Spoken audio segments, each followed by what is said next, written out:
ಜಲದಿ ನಲೆಯ ಗಾರ ಎತರ ಚಲುವ ರುಕ್ಮಿಣಿ, ಬಿಳಿಯ ಮೈಯ ಭೂದೇಶವಗೆ ಒಲಿದೆ ಪಾರ್ವತಿ. ಜಲದಿ ನಲೆಯ ಗಾರ ಎತರ ಚಲುವ ರುಕ್ಮಿಣಿ, ಬಿಳಿಯ ಮೈಯ ಭೂದೇಶವಗೆ ಒಲಿದೆ ಪಾರ್ವತಿ. ಉದಕದೊಳಗೆ ವಾಸವೇಕೆ ಸದನವಿಲ್ಲವೇ, ಸುದತಿ ಸುಡುಗಾಡಿಗಿಂತಲೇ ಸುವಲ್ಲವೇ. ಶೃಂಗ ಬೆನ್ನಲಿ ಪೊತ್ತವನ ಸುದ್ದಿ ಕೇಳಿದ್ಯಾ, ಗಂಗೆ ಜಡೆಯಲಿಟ್ಟವನ ಗುರುವ ಕೇಳಿದ್ಯಾ. ವಸುದೆ ನೈಗೇಹಿ ಬೇರು ಮೆಲ್ಲಲು ಅಶನವಿಲ್ಲವೇ, ಹಸಿದು ವಿಷವನ್ನುಂಡದ್ದೆಲ್ಲ ಹುಸಿಯ ಅಲ್ಲವೇ.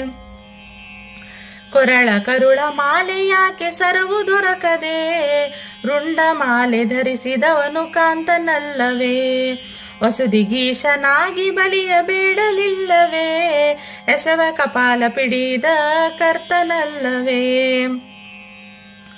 ಮಾತೆ ಶಿರವ ತರಿದವನ ಮಾತು ಕೇಳಿದ್ಯಾ, ತಾತನಾಗಿ ಸುತನ ಕೊಂದ ನೀತಿ ಕೇಳಿದ್ಯಾ. ಕೋತಿಗಳನ್ನು ಕೊಡಲ್ಯಾಕೆ ಚಾತಿ ತನ್ನದೆ, ಭೂತಗಣ ಆಳುವುದೇಕೆ ನೀತಿ ಪೇಳ್ವೆಲೆ. ಕಂಜನೇತ್ರೆ ಹಾವು ತುಳಿಯ ಲಂಜಿಕೆ ಬಾರದೆ, ಮಂಜುಳ ವದನೆ ಮೈಯಲ್ಲ ಸರ್ಪ ಕುಂಜರ ಭೂಷಣಗೆ. ಸುತ್ತಲಿದ್ದ ಸ್ತ್ರೀಯರಳು ಬತ್ತಲಿ ನಿಲುವರೆ, ಉತ್ತಮವಾದ ಸ್ತ್ರೀಯರ ಶಾಪ ಹತ್ತಲಿಲ್ಲವೇ.